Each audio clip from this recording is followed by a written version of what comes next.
സുഹൃത്തുക്കളെ, ഞാൻ ഇന്ന് പറയുന്നത് എന്താണെന്ന് വെച്ചാൽ ഒരു ഇൻഫർമേഷനാണ്. നമ്മൾ നാട്ടിലേക്ക് യാത്ര ചെയ്യുന്ന സമയത്ത് നമ്മൾ ലഗേജ് ഇടുന്നത് കൂടുതലും ആൾക്കാർ ട്രോളി ബാഗുകളിലാണ്.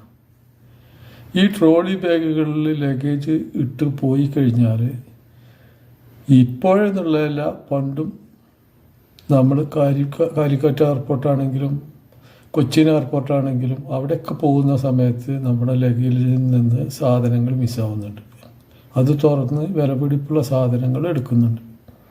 ഇപ്പോൾ ഒരു 3 ദിവസം മുന്നേയും കാലിക്കറ്റ് എയർപോർട്ടിൽ ഇത് സംഭവിച്ചിട്ടുണ്ട്. ഇതിനൊരു പരിഹാരം എന്നുള്ള രീതിയിൽ നമുക്ക് ചെയ്യാൻ പറ്റുന്ന ഒരേ ഒരു കാര്യം എന്താണെന്ന് വെച്ചാൽ കാർട്ടൂണിൽ ലഗേജ് വിടുക. കാർട്ടൂൺ എന്ത് ചെയ്യാന്ന് വെച്ചാൽ നമ്മൾ കാർഗോ ഓഫീസുകളിൽ പോയാൽ നമുക്ക് കാർട്ടൂൺ കിട്ടും. അല്ലെങ്കിൽ നമ്മൾ ലഗേജ് അയക്കേണ്ട സാധനം കൊണ്ടു ചെന്നാൽ അവർ കാർട്ടൂണിലാക്കി നന്നായി പാക്ക് ചെയ്ത് തരും.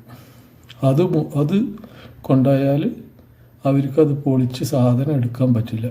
അപ്പോൾ നമുക്ക് സാധനം മിസ്സാവാതെ അത് നമ്മുടെ കയ്യിൽ കിട്ടും. അപ്പോൾ കഴിയുന്നതും ട്രോളി ബാഗുകൾ കഴിയുന്നതല്ല 100% ട്രോളി ബാഗ് ഒഴിവാക്കണം. അപ്പോഴേ നമ്മൾ ഇവിടുന്ന് കഷ്ടപ്പെട്ടുണ്ടാക്കിയ പല സാധനങ്ങളും നഷ്ടപ്പെടാതെ നമുക്ക് നമ്മളെ കയ്യിൽ കിട്ടുള്ളൂ.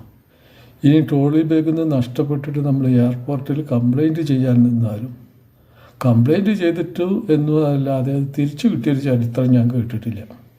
അതുകൊണ്ട് സുഹൃത്തുക്കൾ, ട്രോളി ബാഗ് ഒഴിവാക്കി കാർട്ടൂണിൽ കൊണ്ടുപോകാൻ പരിശ്രമിക്കണം. ഇനി ഇതിൻ്റെ ഒരു ഇൻഫർമേഷൻ ഞാൻ ഇവിടെ കൊടുക്കുന്നുണ്ട്, അതൊന്ന് ശ്രദ്ധിക്കുക. കരിപ്പൂർ എയർപോർട്ടിൽ ഇന്ന് രാവിലെ ഇറങ്ങിയതാണ്. ഒരുപാട് യാത്രക്കാരൻ സ്വർണം, മൊബൈൽ എല്ലാം നഷ്ടപ്പെട്ടിട്ടുണ്ട്.